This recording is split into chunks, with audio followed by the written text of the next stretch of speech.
우리가 예수를 믿고 신앙생활을 하면 다 예수님의 제자가 되는가? 교회 다니면 다 예수님의 제자가 되는가? 누가 과연 예수님의 제자라고 할 수 있을까? 오늘 제자입니까? 어떤 제자냐? 누가 쓰임받는 제자가 되는가? 제자에 대해서 좀 생각을 해보려고 합니다. 이 요한복음 21장은 사복음서의 제일 마지막 장이에요. 예수님께서 제자 훈련, 제자 사역의 마무리 완결편이 오늘 21장에 나옵니다. 베드로를 마지막으로 소명하신 본문이 오늘 본문에 나오죠. 이 요한복음 21장은 성경에서 가장 다이나믹한 본문이다. 아주 가장 극적으로 베드로를 다시금 새롭게 하고 그런 아주 제자훈련의 완결편뿐만 아니라 한 인간으로 봐서도 예수님께서 그 베드로를 완전히 새롭게 부르시는 그런 본문이기 때문에 아주 의미가 있습니다. 성경 말씀 사복음서 제일 마지막 장이 왜 이렇게 기록되었을까? 여러분 요한복음 20장 30절 31절에 보면 예수께서 제자들 앞에서 이 책에 기록되지 아니한 다른 표적도 많이 행하셨으나 오직 이것을 기록하면 너희로 예수께서 하나님의 아들 그리스도임을 믿게 하려 하며 또 너희로 믿고 그 이름을 힘입어 생명을 얻게 하려 함이니라. 예수님이 이 땅에 오셔서 하신 일들이 얼마나 많았겠어요. 그 많은 일들 중에서도 왜 하필 요것만 요 정도만 기록이 되어 있느냐. 이것은 이 성경 기록을 통해서 그리스도를 하나님의 아들로 믿게 하고 그분의 이름을 힘입어서 생명을 얻게 하려고 이 말씀을 기록해놨다. 그래서 이 요한복음 21장에 나타나는 그 예수님의 그 마음, 제자에 대한 마지막 그 마무리하시는 마음을 우리가 알 수가 있다 이 말이에요. 우리가 예수님의 제자들을 생각할 때 제자들이 누구냐? 왜 예수님께서 그 12제자를 부르시고 그 12제자를 어떻게 훈련시키셨을까? 제자가 누구입니까? 어떤 사람이 제자가 될 수 있을까요? 누가 주님 앞에 쓰임받는 사람이 될 수 있을까요? 여러분 우리가 생각해보면 역시 말씀으로 돌아가서 말씀 속에서 답을 찾아야 되는데 요한복음 21장에 한번 보겠습니다. 1절에 그 후에 예수께서 디베랴 바다에서 또 제자들에게 자기를 나타내셨으니 나타내신 일이 이러하니라.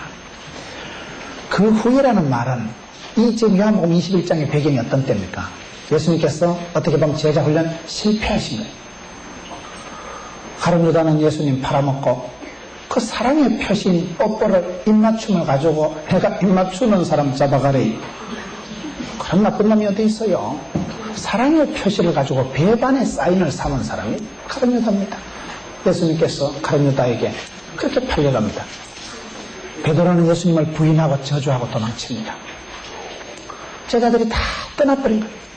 예수님 제자훈련 3년 동안 사역하신 게 그냥 아무 소용이 없을 만큼 다 도망가버린 그런 제자훈련이 실패하고 여러분 제자들이 예수님을 부인하고 저주하고 도망친 그 후다 이 말이에요.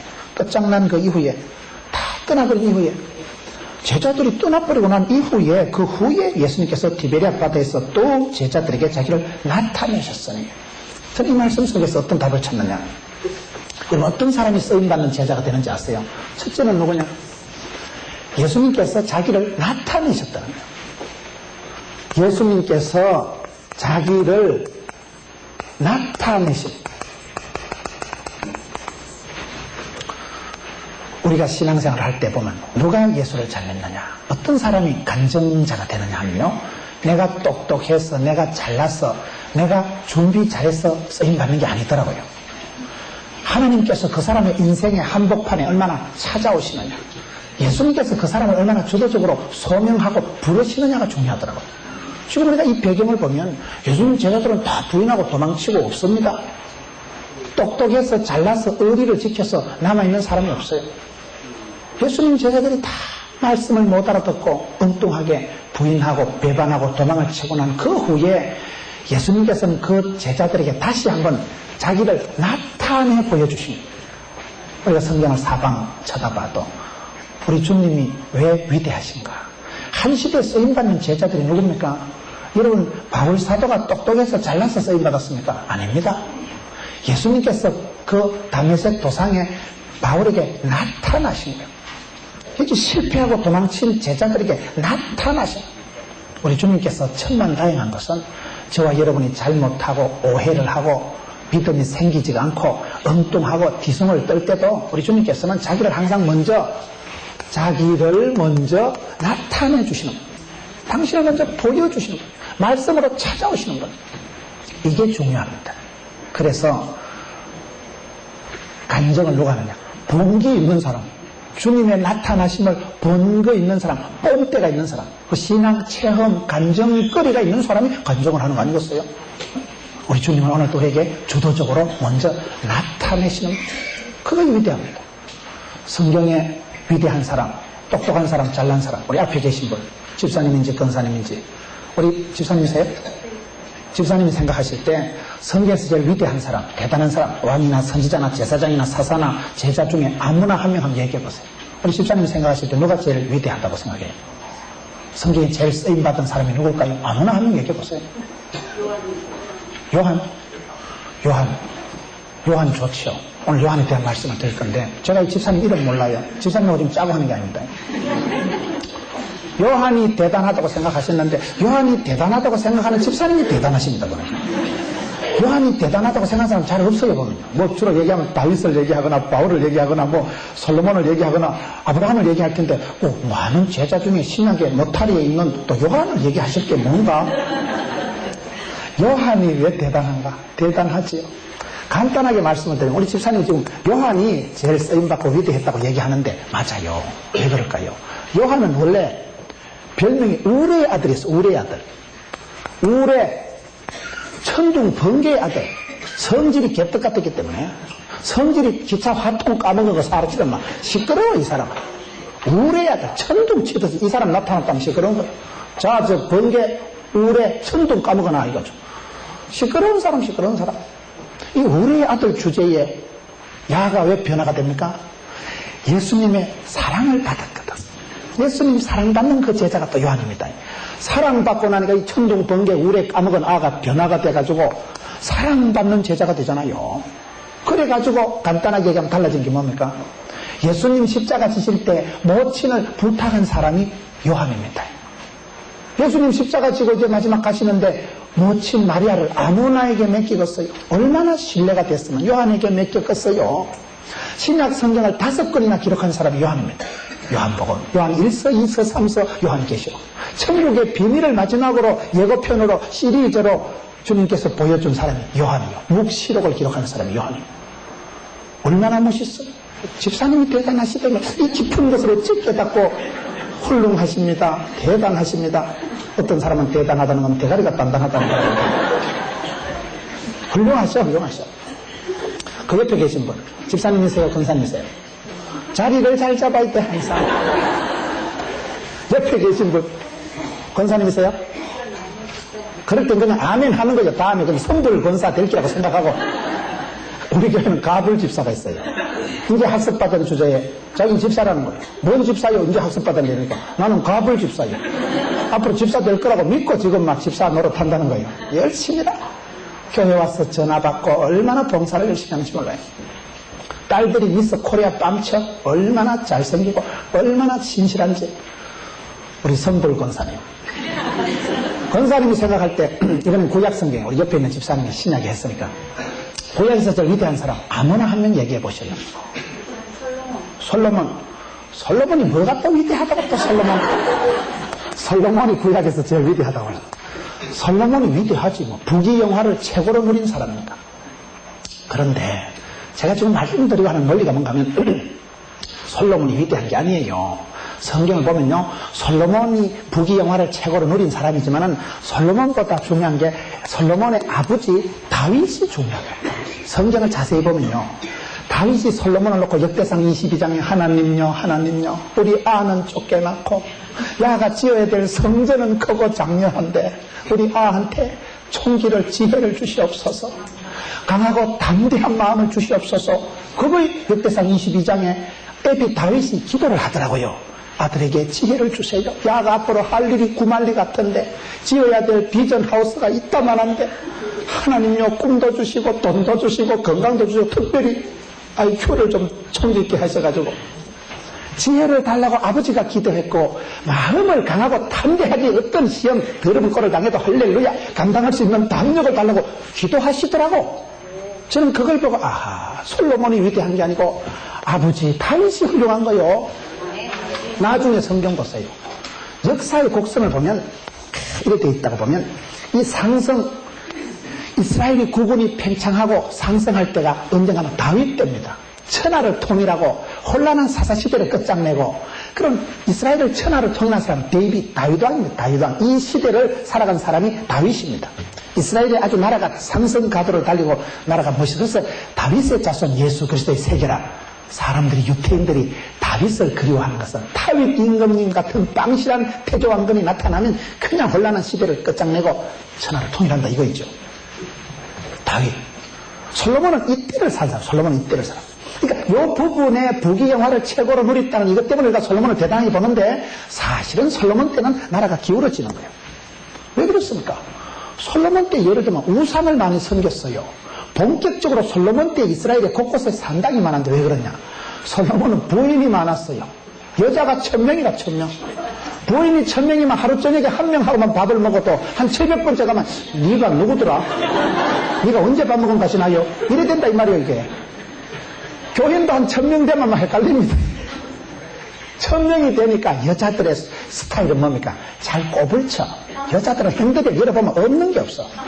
어떤 여집사들은요 성냥까지 가지고 다녀. 이쑤시개, 바느질 세트 뭐 쓰지도 않아도 한 빨대기 싸들고 다니는 여자들이야. 무슨 박물장수가 제가 되냐. 성냥을 해가지고 다니냐 그러니까 교회 교육관에 뭐 기도할 때 기도실에 날로 피우려고 가지고 다니냐. 나는 이 여자가 담배를 피우나. 여러분 여자들이 뭘 잘 꼬불치고 다니잖아요. 뭘 잘 훔쳐가지고 뭘 잘 넣어가지고 다니다 보니까 1000명의 여자가 사방각처에서 오다 보니까 저거 나라에 삼신바가지 우상할배 다 싸가지고 그래가지고 여자들이 객지로 와가지고 타양에 시집살이 올 때 그냥 안 오고 삼신바가지 부처 뭐 다 싸들고 와가지고 그것들이 온 이스라엘의 산당을 차려놔놓고 그 시대가 솔로몬 때라니까요. 다윗 때에 잘 나갔지. 다윗이 쌓아놓은 기도의 축복을 응답을 솔로몬이 받아 먹었을 따름이지. 솔로몬 때는 여러분 산당을 짓고 마음이 흩어지고 솔로몬의 아들 르호보암 때 나라가 쪼갈라집니다. 다윗의 아들 솔로몬 때 복을 받았고 솔로몬은 사실은 자식 농사 실패한 사람이에요. 르호보암 때 나라가 쪼갈라지는데 성경에 보면 기가 막히는 것은요. 하나님께서 솔로몬을 심판하시려고 하는데 뭐라고 말씀하시냐. 내가 니를 작사를 내고 싶지만은 너가 애비 다윗하고 나하고 약속한 게 있었어. 너가 애비 다윗이 내 마음에 합한 자고 내가 참 너무너무 좋아했기 때문에 중심이 나하고 통하였느니라. 코드가 맞았느니라. 다윗하고 너무너무 하나님이 좋았기 때문에 네 애비 다윗이 기도한 걸 봐서 내가 네 때는 작사를 안 내고 네 때는 너가 아버지 기도 덕분에 내가 남겨두고 네 아들 때 나라를 쪼갈르리라. 그게 성경에 그대로 기록되어 있습니다. 그러니까 지금 제가 말씀드린 논리가 뭐냐. 요한이 잘난 게 아니고 솔로몬이 잘난 게 아니고 요한은 예수님 만나서 예수님 안에서 변화가 된 거예요. 솔로몬이 복을 받은 게 아니고 솔로몬의 애비 다윗이 기도를 많이 해서 그 아비의 기도 덕분에 응답으로 솔로몬이 역사상 최고로 부귀영화를 누린 우리 집사님이 얘기하듯이 제일 멋있게 살아간 사람은 그 제가 봤을 때는 아버지 다윗의 영향이더라고요. 좋은 부모님 만나는 거 그거 여러분 귀중한 거예요. 신앙생활 할 때 누군가가 나를 위해서 기도해주고 믿음의 뿌리가 있는 거 이거 모태신앙이 아무것도 못하는 게 모태신앙이고 못된 게 못된 신앙이 아니라니까요. 모태신앙, 기도의 어르신들이 있는 거 이거 보통 축복이 아닙니다. 제가 말씀드리려고 하는 게 무슨 거냐. 성경에 누구를 봐도 성경에 한 시대 쓰임받은 사람, 위대한 사람들은 대체적으로 자기가 잘나서 훌륭해서 자격이 우수해서가 아니더라고요. 상당한 애로사항이 있고 상당한 문제점이 있어도 하나님이 먼저 그 사람에게 나타나시고 하나님이 복을 주시고 하나님이 아주 주도적으로 질질 끌고 가. 그래서 지까지 이렇게 복을 받았지. 지가 잘나서 똑똑해서 건강해서 인물 좋아서가 아니더라고요. 성경이 누구를 말씀드려봐. 이쪽으로 넘어가가지고. 야, 남자분. 성경이 위대한 분. 여자만 2번 했으니까 남자분이 한번 해야 안 되겠나. 성경 위대한 분 한번 아무나 한번 얘기해보세요. 누가? 누구 있겠어요? 아브라함이 뭐가 또 위대해요, 아브라함처럼 살고 싶어요. 100세에 하나 놓고 맨날 보따리 싸들고 이사 댕긴 사람이 아브라함이야. 본토 친척 여기 집을 떠나라. 75세에 보따리 싸가지고 뭐 좀 살만하니까 네 조카를 또 떠나라. 고juk 친척이라고는 하나밖에 없는데 하나님도 무심하시지. 하나님은 고래신줄 같은 하나님. 지독하신 하나님. 그래가지고 또 또 조카로 또 떠나보내고 나니까 조금 있어서 또 독자 이삭을 바치거라. 지독하신 하나님, 다 뺏어가신 하나님. 아브라함이 여러분 복잡하게 살았어요. 보따리 싸가지고 이삭 땡기는데 은사 받은 사람이 아브라함인데 얼마나 복잡하게 살았어요. 그러나 우리 말씀하신 것처럼 아브라함이 누굽니까? 복의 근원이 된 사람이요. 하나님이 아브라함을 불러서 소명해서 계약을, 언약을 맺으신 거예요. 너는 복의 근원이 될 것이다. 나가도 복을 받고 더가도 복을 받고 나들목 축복이라니까요. 민족을 이루고 창대케 되고 너로 인하여 모든 족속이 복을 받을 것이다. 너를 축복하는 자가 내가 축복하고 너를 저주하는 건 내가 대신 갉아줄게. 아주 하나님이 싸고 돌고. 그 성경에 보면 누가 주도합니까? 언약이라는 게 뭡니까? 짐승을 잡아놓고 계약을 맺을 때 하나님이 나타나셔서 하나님이 지나가시고, 짐승을 잡아서 각을 떠서 쪼개놓고 이 중간으로 횃불이 지나가잖아요. 이거 뭔지 알아요? 각을 뜬다 이 말은요, 앞으로 이 계약을 어길 때 이 피를 본다, 이 짐승처럼 작살난다 그 말입니다. 이게요, 계약이 언약이 무서운 거예요. 짐승을 잡아놓고 각을 떠서 죽여놓고 그 사이로 지나간다는 것은 너도 이 계약 위반했을 땐 짐승처럼 끝장난다, 포를 떨기다. 무서운 얘기예요. 하나님께서 아브라함에게 나타나셔서 아브라함을 여러분 친구 삼으시고 아브라함을 언약의 당사자로 세우신 것이지, 성경을 아무리 눈을 닦고 봐도 한 시대에 쓰임받고 위대하게 살아간 사람들은 지잘나서 똑똑해서 그런 건 아니더라고요. 그렇기 때문에 저와 여러분에게도 상당한 소망이 있는 거예요. 누구든지 주님께서 실패한 제자, 도망간 제자, 배반한 제자들에게 또 자기를 나타내시고, 그게 오늘 말씀의 시작입니다. 그 후에 예수께서 디베랴 바다에서 또 제자들에게 자기를 나타내셨으니 나타내신 일이 이라니라. 하나님께서 한 사람을 제자로 세워가시는 과정을 그렇게 말합니다. 여러분 아기를 길러보세요. 아들, 딸을 길러보면 어린 아들하고 건장한 아버지가 팔씨름하면 누가 이기겠어요? 누가 이기겠어요? 어떤 애비가 새끼 한 주먹도 안 되는 게 이래 팔을 접질러 제키는 애비가 없어요. 어린 아기하고 아빠가 팔씨름 해보세요. 아이가 졌다. 없다. 우리 아들 힘도 세졌다. 아들 기살리려고 저주지. 우리 주님은요 맨날 나타나실 때 저주시는 하나님, 저주시는 하나님. 한 번도 우리를 안 이겨요. 못 이겨요. 어린 딸하고 아빠가 숨바꼭질하면 어떻게 하겠어요? 아빠가 야 딸아 아빠를 찾아보거라. 삼성 꼭대기 올라가서 숨는 아빠 없어요. 그럼 애기가 울어버려요. 술래밖에 숨바꼭질 안 해요. 아빠가 애기랑 아가야 아빠랑 숨바꼭질을 하자. 아빠 찾아봐봐라. 기둥 뒤에 가서 절반 다 보여줍니다. 아빠 어디 있게? 애기가 아장아장 와서 잡으면 에이씨 잡혔다. 잡혀주지. 잡혀주는 아빠가 딸하고 놀지.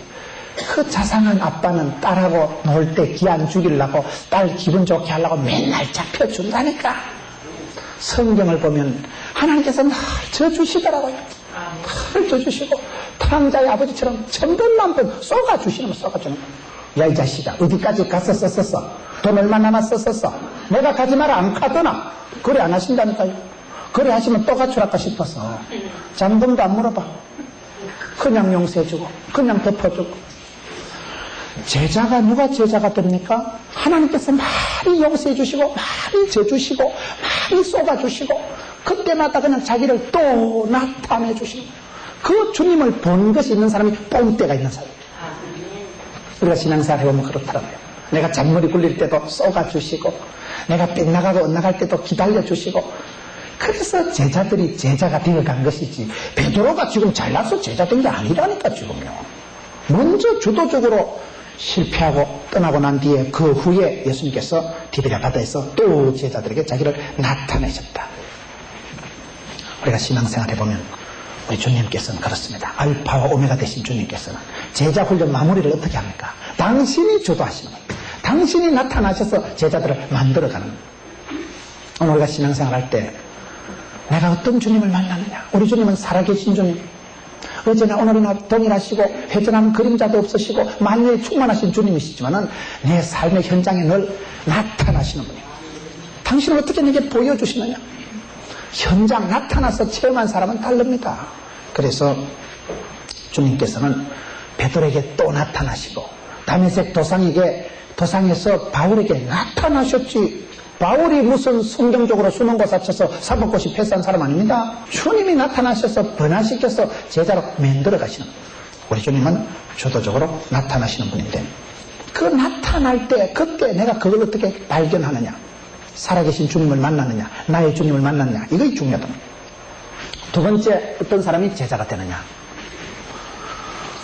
맨날 나타나시고 져주시고 하지만은 두 번째 제자가 되는 사람은 보면, 오늘 여기 보면 2절을 한번 보겠습니다. 시몬 베드로와 디도마를 하는 도마와 갈릴리 가는 사람 노단에서 가는 또 다른 제자들이 함께 있더니, 2절에 시몬 베드로, 디도모, 도마, 왜 이 사람들 이름이 나타나는지 아세요? 우리 주님은 누구에게 먼저 나타나셨냐? 실패한 제자, 실패자, 실패의 현장으로 우리 주님은 나타나십니다. 지금 베드로와 도마 이름이 왜 나오느냐? 저는 이 성경으로 이게 블랙리스트 순서예요. 성경의 또라이 순서대로 지금 나타나신 거예요. 베드로가 누굽니까? 베드로가 왕또라이라니까요. 저는 성경에 베드로는 사오정이라고 해요. 사오정 알아요? 디비 쪼고 그걸 사오정이라 하는 거예요. 왜 베드로가 사오정이냐? 베드로처럼 예수님 골 썩힌 사람도 없어요. 예수님 애를 먹였다. 베드로는 아주 너무너무 무식이 충만한 사람 베드로예요. 베드로가 갈릴리 수산고등학교를 나왔어요. 베드로가 무슨 여러분 학벌이 있어요. 베드로가 예수님 시험에 들지 않게 껴있어 기도하라. 그러면 게스마네 동산에서 자빠져 자요. 1시간도 못 껴있어. 갈릴리 가서 사람 남는 어부가 따라가 물고기나 잡고 있는 거예요. 물고기 잡다가 또 예수님 나타났다 하면 바다에 또 다이빙 하는 건 베드로밖에 없어요. 천방지축, 동치어패, 자충우, 또 곱게 옷을 입고 나오지 말라고 또 바다에 처박혀서 다이빙을 해서 나와요. 한참 걸어왔으면 또 바다 위로 걸어오려면 끝까지 걸어가 한참 가다 오면 여기가 어디요? 놀래가지고 물에 빠져들어가면 또 베드로야. 건져놓으면 또 큰 소리 얼마나 칩니까? 남자가 어리가 있어야지. 내가 수제자 아닙니까? 죽을지언정 예수님을 부인 안 하겠다고 큰 소리 빵빵 치던 베드로가 기지바이 한 가가지고 나는 모른다, 니는 아나, 부인하고 저주하고 성경을 보고 베드로처럼 비비 쪼고 엉뚱하게 살아간 사람도 드물어. 내 같으면 그런 제자는 뭐 갈아치우든지 해야 되지. 똥강아지를 훈련시키도 그 정도 되는 말귀를 알아듣습니다. 3년을 데리고 다녀보세요. 강아지 키워보세요. 3년 강아지 키우면요 웬만한 거 알아듣습니다. 우리 집에 강아지를 길러보니까요, 우리 집 강아지가 얼마나 똑똑한지 몰라요. 그 복도에 얼마나 많은 사람이 다니는데도요, 제가 집 앞에 딱 서면 강아지가 알고 문 앞에 와 있어요. 발자국 소리를 알아요. 우리 아들하고 딸이 알람 장치를 해놓는 게 달라요. 우리 아들은요 욕심이 많아가지고 새벽 4시부터 알람 장치를 해놓는 거예요. 4시에 따르릉, 4시 반에 따르릉. 그럼 우리 강아지가 알아. 저 사람은 따르릉 해도 안 일어나고 여전히 자빠져 잡 줄 알기 때문에 안 나와요. 움직이다. 그런데 우리 딸은 또 틀림없어요. 우리 딸은요 뭐 5시에 따르릉 해놓으면 따르릉 소리 나면 1분 내로 문 열고 나오거든. 그러니까요 우리 딸 방에 따르릉 하면요 강아지가 딸 방 앞에가 딱 있는 거예요. 이야, 그 강아지가 보통 총기가 있는 게 아니더라고요. 강아지도 그 정도한 말귀를 알아듣는데, 예수님 제자 베드로가 왜 여기에 2절에 시몬 베드로와 디도마라는 도마가 나타나느냐? 또라이 순서대로 나타난다니까요. 우리가 성경을 보면 누가 제자가 되고 누가 사랑받는 자가 되느냐? 문제 많은 사람, 허물 많은 베드로, 의심 많은 제자. 그게 기가 막힌 현상이에요. 우리 주님께서 누구에게 나타나십니까? 실패자, 배반자, 핍박자. 그 핍박자 바울에게 우리 주님이 나타나시잖아요. 이거 기가 막힌 거예요. 우리 하나님은 우리를 불러서 제자로 삼으실 때 왕또라이, 왕배반자, 핍박자, 교회를 회방하는 자, 그런 악질적인 바울을, 사울을 불러서 유익한 자로 만들어 쓰시는 분이시나요? 얼마나 재밌는지 몰라요. 실패자와 실패의 현장으로 오신 거예요. 지금 베드로가 예수님 배울 면목이 없어요. 어떻게 창피해서 주님 만나겠어요? 부인하고 저주하고 도망친 주제에 어떻게 예수님 다시 뵙겠어요? 그런데 예수님께서 거기에 현장으로 나타나시는 거예요. 베드로야, 도마야, 이렇게 오시는 거예요. 여러분, 실패의 현장으로 직접 오시는 분이라니까요. 그렇기 때문에 우리가 살아가면서 큰 어려움을 당하고 사건을 당할 때 사건보다 해석이 중요하다고, 그럴 때도 주님께서 내게 끝내주게 역사를 하시려는가 보다. 실패의 현장, 큰 병을 얻고 참 감당하기 어려운 문제를 맞닥뜨렸을 때, 그때 주님은 그 현장으로 앞서 행하시고 먼저 오십니다. 내가 감옥 속에 들어가 있을지라도 주님께서 그곳에 오신다 이 말이에요. 내가 너와 함께 하느니라. 억울한 일을 당하고 할 때 남들은 몰라도 실패자 순서대로, 또라이 순서대로, 우리 주님이 성경에 해필 기록이 그래 보면 왜 베드로가 먼저 나와요? 베드로야말로 최고의 사오정 같은 사람, 가장 주님을 부인하고 가장 주님을 애를 많이 먹였던 제자가 베드로지만은 주님은 그 제자를 폐기 처분하지 않고 실패 현장으로 직접 찾아오셔서 기어이 주님의 제자로 만들어 가시는 겁니다. 우리가 쓰임받은 사람들은 보면요, 대체적으로 누구냐? 상처 입은 치유자. 우리 주님께서는 상처 입은 치유자를 쓰시더라고요. 여러분, 유명한 분들, 간증하는 분들 보세요. 대부분요, 깊은 상처가 있는 거예요. 한국 교회의 가정사역가들을 보면요, 제가 보기엔 대체적으로 자기 상처가 많은 분이에요. 누가 가정사역을 합니까? 자기 집안에 기도 제목이 있고 자기가 그게 갈급하니까 목이 마르니까 샘을 파는 거예요. 구성애 알아요? 구성애? 아우성 시리즈 구성애. 대단한 분이지요. 대단합니다. 아주 그분 강의를 들어보면 시원시원해요. 어렵고 예민한 부분은 그냥 화끈하게 지나가면서 얘기합니다. 왜요?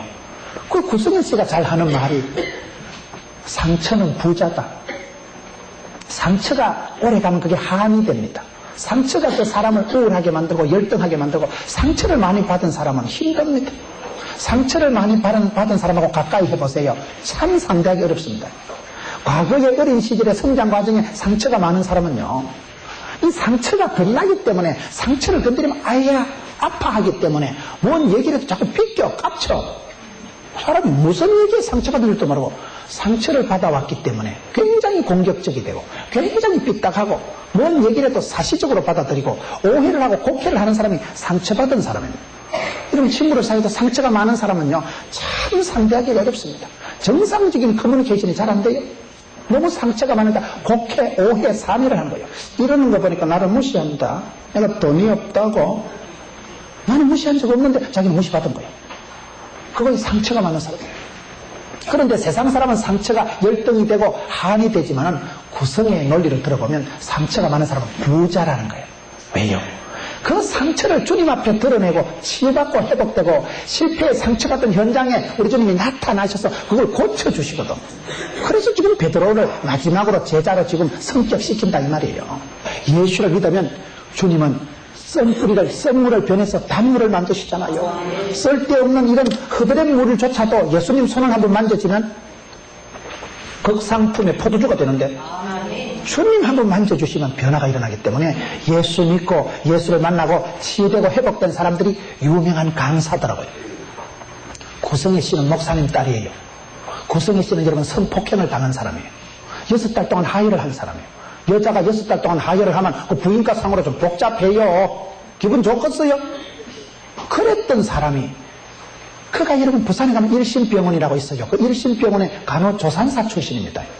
제가 알기로는 그분이요, 무슨 심리학 박사, 철학 박사, 상담학 박사가 아니에요. 7년 동안을 간호조산사를 하면서 수많은 산모들을, 엄마들을, 여자들을 만나보면서 오만때만 상담을 다 했기 때문에 자기가 직접 옛날에 큰 상처를 받고 자기가 끔찍한 일을 경험해 봤을 때 내가 왜 이런 험한 꼴을 당했을까? 내가 왜 이렇게 실패자 나름대로 고통의 세월이 있었을까? 하나님이 내 망하라고 그렇게 한 것이 아니고, 상처가 많으면 부자다. 상처도 치유받고 나면, 이런 부러진 상처가 치료받고 나면 또 단단해지잖아요. 팔 부러지고 나면 팔이 또 튼튼해지잖아요. 비 온 뒤에 땅이 굳어집니다. 자기는 그거를 하나님께서 내게 경륜이 계셔서 크고 놀라운 계획이 있어서 나를 귀하게 들어 쓰시려고 난 먼저 상처를 줘가지고 그것을 고침받고 회복되고 치유되고 나니까 어떤 여자를 상담해도 꼭 10년 전에는 하고 똑같네. 자살하고 싶지? 자살하지 말아요. 나도 그런 코스를 지났느니라. 그러면서 누구에게나 멋지게 아주 너무나 리얼한 상담자가 되는 거죠. 여러분, 전문가를 만나면요, 훤히 알아. 내 마음 깊은 걸 다 알아. 지금 죽고 싶지? 지약 줄까? 다 알아. 내 오늘 가서 얘기하고 난 뒤에 내가 자살하고 치약 줄게다. 그걸 다 알아요. 전문가를 만나면 척하면 30배. 지가 겪어봤걸라. 경험담이 최고요. 경험담. 자기가 경험해보고 체험해보고 자기가 죽으려고 해봤기 때문에 그런 과정에서 주님을 만나고 답을 찾은 사람은 누가 상담을 해도 너무너무 시원시원하게 상담을 해주는 거예요. 그래서 구성애가 상처 입은 치유자가 되는 거예요. 산전수전 겪으면 산수를 잘한다니까요. 산전수전, 우주전, 공중전 다 겪었는데 무슨 꼴을 당한들 훤하지. 답이 나오지. 그래서 구성애 씨가 탁월한 상담가가 되가지고 그 어려운 문제를 너무나 시원시원하게 상담을 해주고, 우리 아이들의 아우성이 뭡니까? 나는 상처를 받고 나는 큰 고통을 겪었지만 우리 아이들의 어쩌래요? 아우성실이죠. 나는 상처를 받았지만 우리 아이들을 더 잘 만들기 위해서, 나는 고통을 당했지만 우리 아이들은 이제 멋진 사람을 만들기 위해서 아우성 시리즈가 나온 거예요. 아우성 시리즈 알아요? 우리 아이들의 아름다운 성을 위해서. 그게 아우성이라는 거예요. 여러분, 한 사람이 큰 데미지를 입고 인생을 하직하고 싶은 그런 순간을 맞이해도 예수님 믿고 치유되고 성경속에서 답을 찾고 나면 변화가 있어요. 왜요? 우리 주님은 자기를 먼저 나타내 주시지 내가 자격이 수준이 있어서 주님 믿어준 게 아니라니까요. 성적 좋은 사람, 인물 좋은 사람만 부른 분이 아니에요. 오히려 상처 입은 치유자, 실패자들, 실패 현장으로 주님이 오셔서 그 극락한 그런 실패의 자리에 있는 사람을 오셔서 위로해 주시고 새롭게 해주시는 분이 하나님이시죠. 그래서 유명한 분들은 대부분 그렇습니다. 왜 유명하게 됐을까요? 자기가 겪어봤거든. 샌들백교회 리고렐 목사님도 그 사모님이 굉장한 상처를 받은 거예요. 그 상처받은 그것이 하나의 깊은 아픔이 돼가지고 그것을 고민하고 성경을 읽고 연구를 하고, 그런 분들이 박사학위를 받고 그런 분들이 그걸 자기를 모델 케이스로 해서 다른 사람들이 상담하러 왔을 때 잘 치료해 줄 수 있는 것입니다. 그렇기 때문에 이 많은 간증을 하고 이런 분들 보면 상처 입은 분들이다. 내가 어떤 상처가 아픔이 고통이 있어도 그것을 내가 그냥 가지고 있지 말고 주님 앞에 말씀 앞에 드러내놓으면 됩니다. 말씀 앞에 꺼내놓으면 말씀이 나를 치유하고 강선이 되고 말씀이 나를 고쳐주시고, 주님은 상처 입은 사람을 버리는 분이 아니고 실패 현장으로 오셔서 회복, 고쳐서 재활용하시는 분이라니까요. 이것이 중요한 사실이다. 성경의 위대한 사람들도 똑같습니다. 바울도 하나님 그렇게 역전시켜서 쓰시지만 모세를 한번 보세요. 모세가 누굽니까? 이런 모세가 애굽의 로열 코스를 마쳤을 때 하나님이 쓰시지 못합니다. 안 씁니다.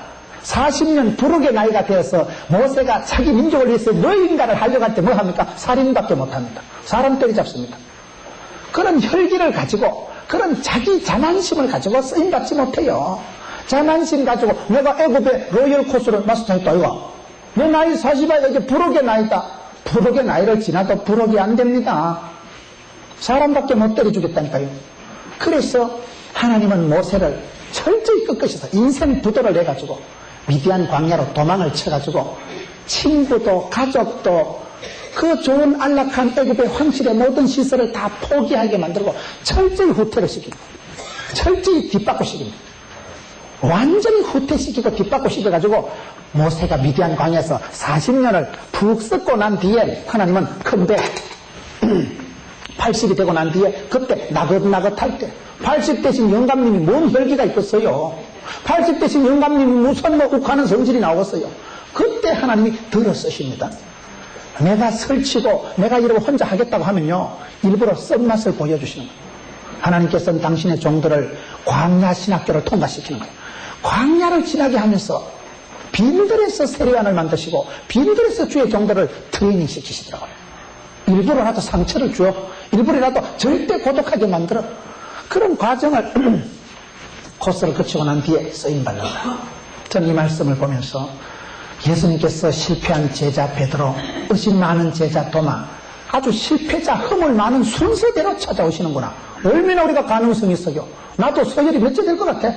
또라이 순서로 치면, 의심 많은 자로 치면, 허물로 치면 앞에서 랭킹 몇째 가지 뭐. 그러니 가망성이 있는 거요. 인물 좋아서, 성품 좋아서, 집안 배경 좋아서 내가 좋은 제자 되는 게 아니올시다. 이것이 얼마나 기가 막힌 얘기냐. 인격으로 치면 의리부동한 사람이 베드로지요. 사역으로 쳐도 실패자가 베드로지요. 이런 제자에게 무엇을 맡기겠어요? 언제 또 배반하고 도망갈지 모르는데. 그러나 우리 주님은 좋은 사람에게 나타나시는 분이 아니라 실패자에게 나타나시고 실패의 현장 한복판으로 오십니다. 더 이상 어찌할 수가 없어서 3절에 시몬 베드로가 나는 물고기 잡으러 가노라. 그저 할 일 없어 옛 생활로 뒤돌아가 버린 그런 쓸데없는 사람, 실패자의 현장으로 우리 주님께서 직접 나타나십니다. 우리 주님께서는 일부러 이렇게 만드시더라고요. 요셉도 그렇습니다. 아빠의 사랑을 덧차지하고 귀염둥이로 기공자로 자라갈 땐 하나님이 요셉을 쓰시지 않습니다. 팔려가고 끌려가고 미움받고 보디발의 집에 가서 시다바리 생활 10년 하고 남의 집에서 파출부 10년 해보세요. 기분 좋은가? 그것도 모자라서 또 감옥까지 집어넣어가지고 특수 코스를 잡아 돌려가지고 인생 밑바닥 인생 막장이 감옥 아니겠어요? 거기까지 집어넣어서 제일 밑바닥까지 다운시켜서 컴백업 시키는 분 우리 하나님이십니다. 여러분들이 실패했다 어렵다 그때가 중요하더라고요. 그 주님은요 실패의 현장으로 찾아오신 분. 제가 어떤 사장님 한 분 아는데 이분이 진짜 체격이 대단한 분이에요. 좋은 차를 타고 다니고 사장님 사업을 잘하시는 분인데 막 부도 났습니다. 사업이 부도가 나서 실패를 해서 시골에 가가지고 단감 농사를 하시더라고요. 시골에 가니까 그 잘나가던 사장님이 좋은 차 타고 그렇게 다니던 분이 부도가 나버리니까 시골에 가서 땅을 파고 농사를 짓는데 한 번은 갔더니 그분이 그런 얘기를 하더라고요. 목사님 제가요 참 부도가 잘 났어요. 부도가 안 났으면 어찌 됐겠나. 자기가 부도가 안 나고 계속 사업이 잘 나갔으면 여전히 그 체격을 유지하고 여전히 자가용 타고 다니기 시작했으면 자기는 벌써 심장병 고혈압으로 죽었다는 거예요. 부도가 나서 할 수 없이 낙향해서 시골에서 땅을 파기 시작하니까 체중이 20kg가 줄고 그 돼지 같은 사람이 20kg 줄었다는 건 대단한 겁니다. 20kg 안 줄면 죽어요. 그 사람은 지금 의사들이 포기한 사람이에요. 얼마나 좋은 것만 먹고 운동도 안 하고 사장님이니까 운동할 틈도 없고 시간도 없고 마음도 없고 조금만 움직여도 자동차로 다 태워주고 그래 잘 나가던 분이 자기는 실패했기 때문에 낙향했기 때문에 살았다는 거예요. 자기 입으로 간증을 하는데 목사님요 내가요 그때 부도 안 났으면 내가 사업은 성공하고 죽었을 것입니다. 사업 성공하고 빨리 죽는 게 나아요 내가 더 살아있는 게 나아요. 좀 애매하긴 하지만 사업도 성공하고 막 몸도 건강하면 좋지만 그게 끔찍한 꼴을 당해야 정신을 차리지. 자기 몸이 20kg가 몸무게가 줄 수가 없다는 거예요. 자기 스타일을 아니까. 사업이 어려움을 당하니까 할 수 없이 엎드려서 땅을 파다 보니까 체중도 줄고 그냥 날씬빠끔하기만 나르는 돈가스. 그래 되더라고요. 여러분 우리 하나님께서는 우리를 어떻게 만들어 가시는가. 허물 많은 베드로 의심 많은 제자에게 나타나십니다. 그래서 이런 제자를 이런 허물 많고 실패 현장에 오셔서 그분을 직접 만지시는 분은 우리의 주님이시기 때문에 누가 제자가 되느냐. 실패해도요 그것이 하나의 코스에 불과합니다. 그때 진짜적으로 주님은 깊이 인격적으로 치유자로 만나게 되는 것입니다. 자기가 실패해보고 자기가 밑바닥까지 다운돼가지고 거기서 회복되고 치유된 경험이 있는 사람은요 어디 가도 남들 잘 가르칩니다. 교만할 수가 없어요. 지가 망해봤거든. 지가 어려운데 주님의 은혜로 살아났거든. 어떻게 교만할 수가 있어요? 어떻게 금방 뜰 수가 있어요? 좋은 지도자가 되고 좋은 제자가 될 수밖에 없어요. 그래서 주님은 그렇게 사람을 찾아오시되 성적 좋은 사람, 인물 좋은 사람에게 오시는 게 아니고 허물 많은 베드로, 의심 많은 제자에게 오시는데 의심 많은 제자, 여러분 여기 디두모라 하는 도마가 어떤 사람입니까? 20장 24절에 가서 보면 12제자 중에 하나인 디두모라 하는 도마는 예수 오셨을 때 함께 있지 아니한지라. 아주 재미있는 표현이 나옵니까?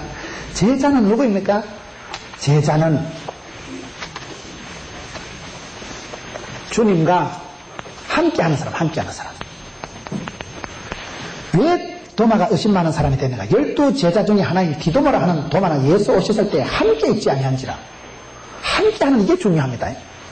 함께하는 사람이 주님이 제자들을 훈련할 때 어떻게 했을까요? 12제자를 부르셔서 1과 2과 3과 무슨 커리큘럼을 가지고 교육한 게 아니라니까요. 제자 훈련 기본과정, 기초과정, 중급과정, 고급과정 하신 적이 없어요. 그냥 데리고 댕겼어요. 옆구리 깨차고 다니셨어요. 주님과 함께하는 그 자체가 제자 훈련입니다. 우리가 항상 성도들은 모이기를 힘쓰고 성도의 교제를 나누고 형제가 연합하여 동거하는 게 아름다운 이유가 그렇습니다. 은혜의 현장에서 빠지지 마세요. 주님이 찾아오시는 그 현장에서 빠지지 마세요. 도마가 왜 의심이 많았어요? 다른 제자들은 다 있었는데 12제자 중에 하나인 디두모라 하는 도마는 예수님 오셨을 때 함께 있지 아니한지라. 그러니까 의심하고 불만하고 하기 때문에. 예수님이 제자를 훈련시키는 방법은 당신을 그냥 직접 데리고 다니시고 보여주시는 걸 함께 하시는 것입니다. 명문대학이 뭐가 명문대학일까요? 함께 있는 물이 달라. 물이 노는 분위기가 수준이 사람들이 다르다 이 말이에요. 그게 차이입니다. 좋은 교회는 가면요, 성도들이 다 좋아요. 이상합니다, 그거요. 함께 있다는 건요, 서로가 닮아지는 거예요. 서로가 좋아하니까 함께 있는 거예요. 사랑하면 같이 있고 싶어요. 미운 사람, 징그러운 사람하고 있어 보세요. 닭살 돋는데. 좋은 사람, 사랑하는 사람은요, 같이 있고 싶고, 뭐 좋은 게 있어도, 아이고, 이 맛있는 거를, 그 일을 줬으면 좋겠다. 아따, 너무 맛있다. 음식점에 가도 맛있는 거 먹으면 다음에 그 사람하고 같이 하면 와야지. 그렇게 되는 거요. 텔레비전을 봐도 저 인간이 지금 저거 볼까 재밌는데 전화해서 빨리 봐라. 그렇게 되는 거예요. 좋아하는 사람은 같이 있고 싶다니까요. 좋은 걸 함께 하고 싶다니까요. 그러니까 그러다 보면 닮는 거예요. 제가 요즘 칼럼을 하나 적었는데, 주인 닮은 정원. 얼마나 표현이 좋은 표현인지 몰라요. 주인 닮은 정원이 뭐예요? 꽃꽂이를 이게 아무나 하는 게 아니라, 이 꽃꽂이를 할 때는 꽃꽂이를 하는 사람의 정신이, 스피릿이, 철학이, 영성이 나오는 거요. 아무 데나 갖다 꼽아 놓는 게 아니에요. 꽃꽂이 한 편만 봐도 이 메시지입니다. 목사님 설교 못지않게 꽃꽂이만 봐도요, 굉장한 메시지가 들어있는. 그렇듯이 주인 닮은 정원이 뭐예요?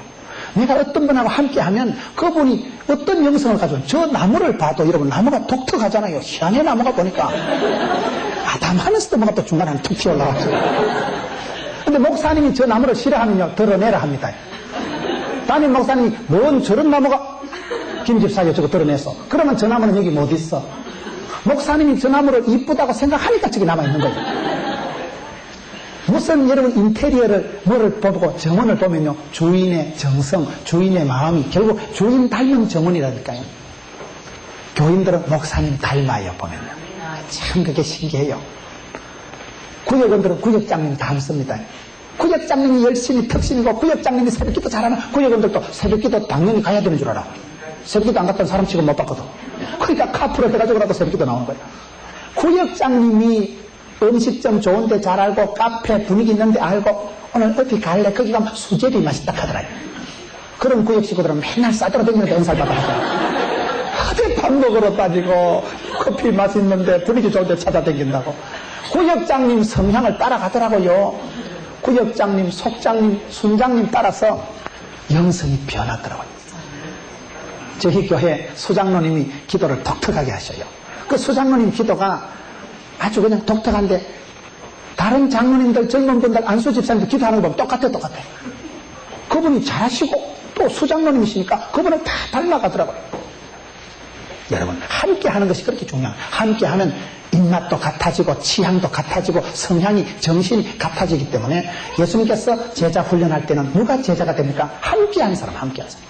데리고 다니는 사람. 3년 동안 무슨 뭐 커리큘럼, 이수, 수료한 건 없었지만은 예수님께서 옆구리 깨차고 그저 밀밭 사이로 다니고 온갖 때만 현장으로 데리고 다니는 그 자체가 교육이지. 그 자체가 여러분 보고 듣고 하는 게 가장 커리큘럼보다 보이지 않는 커리큘럼이 중요하다니까요. 분위기 속에서 그런 물이 중요해요. 물이. 노는 분위기가 중요한 거예요. 오고 가는 사람들 사이에서 거기서 명문대학이 있는 거예요.